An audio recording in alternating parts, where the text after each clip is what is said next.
శివాలయంలో ప్రదక్షిణము అందరికీ ఒక్కలా ఉండదు. శివాలయంలో ప్రదక్షిణం చేసేటప్పుడు పదఘట్టన వినపడకూడదు.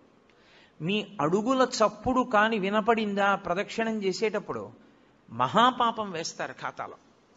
పాదాల చప్పుడు వినపడకుండా ప్రదక్షిణం చేస్తే పరమశివుడు అంత ప్రసన్నుడవుతాడు.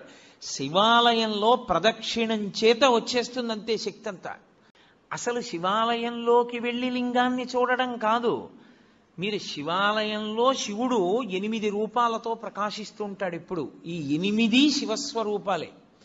శివాలయం యొక్క గోడ కనపడింది అనుకోండి, శివుడు కనపడినట్టు.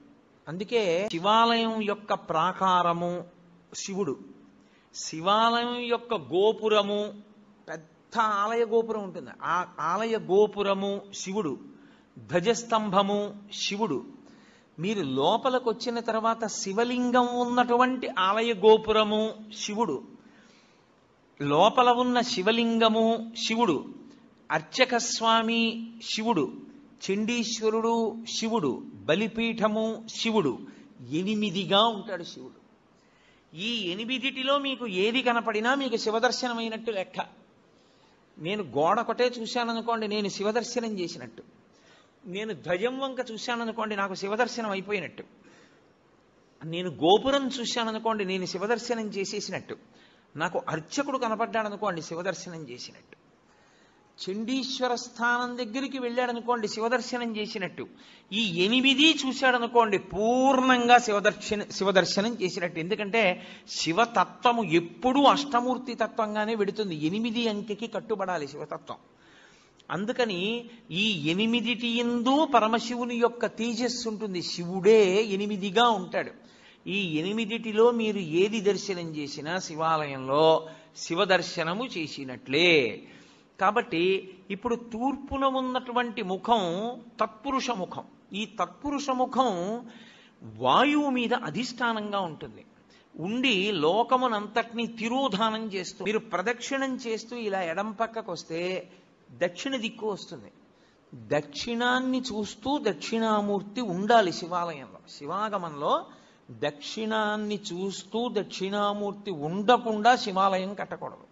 దక్షిణామూర్తి దక్షిణాన్ని ఎందుకు చూస్తాడంటే ఆయన మృత్యుంజయుడు. ఆయన ఉత్తరాన్ని కూర్చుని దక్షిణాన్ని చూస్తాడు. మృత్యువును గూర్చినటువంటి భయము లేనివాడు ఆయన. ఆయన పాదములు పట్టుకుంటే మృత్యుభీతి పోతుంది, భయం పోతుంది. అందుకే దక్షిణామూర్తి స్వరూపం అసలు సమస్త ఐశ్వర్యము దగ్గర నుండి, చదువుల దగ్గర నుండి మోక్షము వరకు దక్షిణామూర్తి ఇవ్వలేనటువంటిది లోకమునందు లేనే లేదు. అసలు మీకు నేను ఒక గొప్ప రహస్యం చెప్తాను.